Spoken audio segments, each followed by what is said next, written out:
Avez-vous remarqué cette étrange corrélation? Plus notre gouvernement s'enfonce dans la popularité, et plus il traite de nazis tous ceux qui s'opposent à lui. Valls vient d'empêcher un comique de travailler au mépris du droit, des valeurs de la République, les vraies, et même du bon sens. Ce petit is-no-good impétueux de la place Beauvau se retrouve ainsi empêtré dans un imbroglio administratif dont l'issue la plus probable sera encore malheureusement le ridicule national. Et comme d'habitude, lorsqu'il s'agit de rogner sur les libertés publiques, on invoque la défense de la liberté, la défense de la démocratie, la défense de la dignité humaine, et patata et patati, contre quoi, contre qui? Contre les nazis. Mal conseillé par les mêmes communicants que DSK et Cahuzac, Valls tire encore sur cette vieille ficelle usée. On se retrouve donc à ce niveau d'absurde que Dieudo, le provocateur métis, devienne nazi. Soral, le pamphlétaire marxiste, un nazi. Zemmour, le séfarade impertinent, un raciste haineux, donc proche des nazis. Deux adolescents facétieux qui font la quenelle, des nazis en herbe. Les bonnets rouges, des poujadistes, donc des nazis en puissance. Et la manif pour tous, une marée de cathos homophobes, forcément nazi-friendly. Un certain Bernard Schalcher parle même, sur la règle du jeu, le site de Monsieur Bernard-Henri Lévy, de dizaines de milliers de SA et de SS virtuels qui quadrilleraient dorénavant tout le territoire français. Arrêtons de délirer.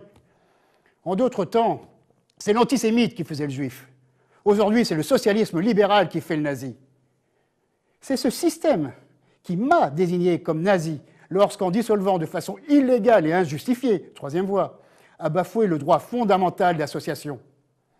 En vérité, je ne suis pas plus nazi que vous. Je ne suis pas plus nazi que tous ceux qui s'opposent à ce système corrompu, pas plus nazi que 6,5 millions d'électeurs du Front National, pas plus nazi que ceux qui s'indignaient du comportement de DSK ou de ce Roman Polanski, pas plus nazi que les artisans en colère, pas plus nazi que les casseurs de radars ou de portiques.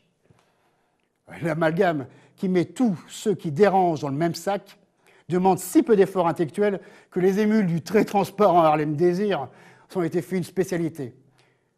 Et pour être franc, jusqu'ici, ça marchait plutôt assez bien. Hein. Mais désormais, que diront-ils? Nazi comme Anelka? Nazi comme Christine Boutin, qui soutient la liberté d'expression? Ou nazi comme Éric Nolot, qui ose dialoguer avec Alain Soral?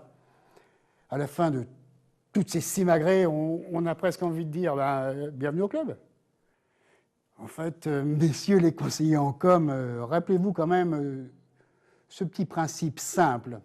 Il ne vous suffit pas de répéter 1000 fois un même mensonge. Encore faut-il que ce mensonge ne soit pas trop absurde ni trop ridicule.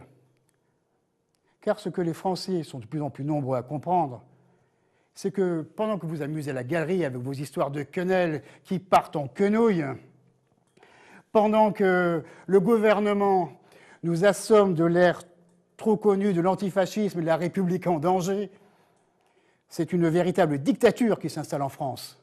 En effet, quand Hollande décide de gouverner par décret et ordonnance pour aller plus vite, c'est une dictature. Quand Hollande et sa bande déclarent 2 guerres sans l'aval du Parlement, c'est encore une dictature. Quand en catimini, un gouvernement décide que les représentants au prud'homme seront désignés et non plus élus, c'est toujours une dictature. Quand en novembre dernier, on entérine un Patriotic Act à la française qui permet d'intercepter les communications de tous les Français, sans intervention d'un juge, ce n'est même plus une dictature, c'est du totalitarisme. Quand un ministre de l'Intérieur bafoue la séparation des pouvoirs en parlant d'un assassinat au sujet de l'affaire Méric, c'est bien une dictature. Quand ce même ministre fait interdire préventivement les spectacles d'un humoriste, c'est la démonstration d'une dictature en marche. Quand la police de ce même ministre arrête 2 adolescents soupçonnés d'avoir fait une quenelle dans leur lycée, mon Dieu, quel drame! Et les place en garde à vue alors qu'il n'existe aucune loi punissant ce geste, c'est de la pleine dictature. Quand, et j'insisterai parce que ça me concerne directement, quand en juillet dernier, on dissout, troisième voie, mon mouvement, pour incitation à la haine et à la discrimination envers les étrangers, alors que cette association et ses dirigeants n'ont jamais été condamnés, oui, c'est bien une dictature qui s'est installée en France. Bon, je conclurai simplement, en tant que Français, J'ai été choqué par le dernier spectacle de Dieudonné. Oui. J'ai été choqué par la vision qu'il donne du combat de mon pays contre l'Allemagne entre 14 et 18. Lorsqu'il peint les Français sous les traits d'une armée de lâches planqués derrière des bataillons de tirailleurs sénégalais, non seulement je dis que ce n'est pas vrai, mais je dis que c'est une insulte à tous les hommes qui se sont battus et sont morts pour préserver notre indépendance. C'est une insulte à la mémoire de mon arrière-grand-père qui s'est battu pour que la France, notre pays, gagne cette guerre. C'est aussi une insulte, et c'est pire, à mon arrière-grand-oncle qui a laissé sa vie dans les tranchées. Alors, je pourrais évidemment m'offusquer des propos de Dieudonné.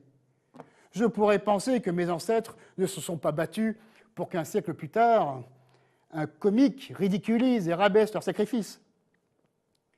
Mais ce que je pense, c'est que si mes ancêtres ont combattu et sont morts, c'est d'abord pour que leurs descendants puissent être libres. Libres de penser, libres de parler et libres de rire. Quand j'entends Dieudonné se moquer de cet ancêtre, moi, j'entends un homme libre qui fait honneur à ceux qui se sont battus jusqu'à la mort pour qu'il exerce sa liberté. Alors, je ris, et je ris de bon cœur avec lui, et le diable rira avec nous. Alors, quand Dieudonné fait rire sur les sacrifices consentis par nos ancêtres, volontairement ou non, il leur rend hommage.